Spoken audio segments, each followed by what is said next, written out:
Trillion ডলারের অর্থনীতিকে সামনে রেখে ঘোষিত বাজেটকে শিল্প ও ব্যবসা বান্ধব বলছেন চট্টগ্রামের ব্যবসায়ী নেতারা। বাজেটে সাধারণ মানুষ ও ব্যবসায়ীদের প্রত্যাশার প্রতিফলন ঘটেছে উল্লেখ করে অর্থ ছাড়, আমলাতান্ত্রিক জটিলতা ও দীর্ঘসূত্রতার দূর করা তাগিদ ব্যবসায়ীদের।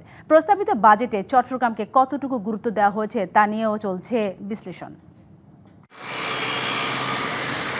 2026-27 অর্থবছরের প্রস্তাবিত বাজেটে অগ্রাধিকার পেয়েছে বাণিজ্যিক রাজধানী চট্টগ্রামের উন্নয়ন। ছোট বড় 40টি গুরুত্বপূর্ণ প্রকল্পের বিপরীতে রাখা হয়েছে 11,628 কোটি টাকার বড় অঙ্কের বরাদ্দ। গত অর্থবছরের মূল বাজেটে এই বরাদ্দের পরিমাণ ছিল 9,404 কোটি টাকা। সেই হিসেবে এবার চট্টগ্রামের বরাদ্দ বাড়ল 2,224 কোটি টাকা।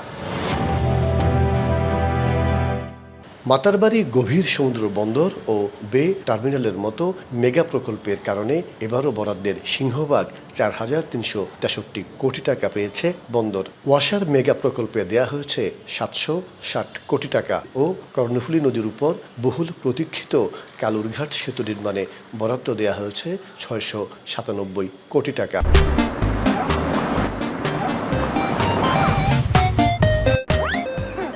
ফ্যামিলি কার্ড থেকে শুরু করে কৃষক কার্ড থেকে শুরু করে জেলে কার্ড থেকে শুরু করে প্রবাসীদের জন্য যে সুযোগ সুবিধার কথা বলা হচ্ছে, শিক্ষা ব্যবস্থা যেটা উন্নয়নের চেষ্টা করা হচ্ছে আগের তুলনায়, এটা একটা সুষম এবং বাজেট বলে আমরা মনে করতেছি। তবে জলাবদ্ধতা নিরসন ও ফ্লাইওভারের মতো মেগা প্রকল্প শেষ পর্যায়ে থাকায় কমেছে সিডিএর বরাদ্দ।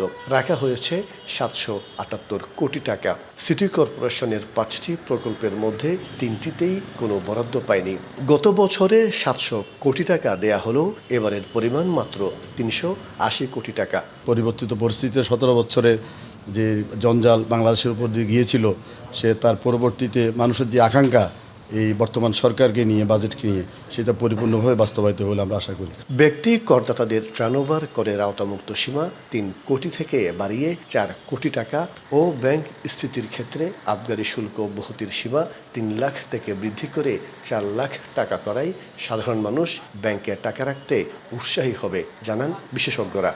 দেখুন, যত বেশি বাজেট বড় হবে তত বেশি আমাদের ট্যাক্সের লাইবিলিটি আমাদের উপর আসবে। সেক্ষেত্রে আমি মনে করি কর যারা দিচ্ছেন তাদের উপর আরও বেশি চাপাচাপি না করে করের আওতাটাকে, করের নেটটাকে, করের জালটাকে যদি আর কি সম্প্রসারিত করা যায়, আর যারা করের আওতার বাইরে রয়েছে বা তারা আসলে কর দেওয়াটা উচিত। ঢাকা চট্টগ্রাম এলিভেটেড এক্সপ্রেসওয়ে, ঢাকা চট্টগ্রাম রেলপথের দূরত্ব 80 কিলোমিটার কমানো, শিল্প কারখানায় নিরবচ্ছিন্ন গ্যাস, বিদ্যুৎ ও পানি সরবরাহ বাস্তবায়নের পরামর্শ ব্যবসায়ী নেতাদের। মাসুদুল হক, ডিবিসি নিউজ, চট্টগ্রাম।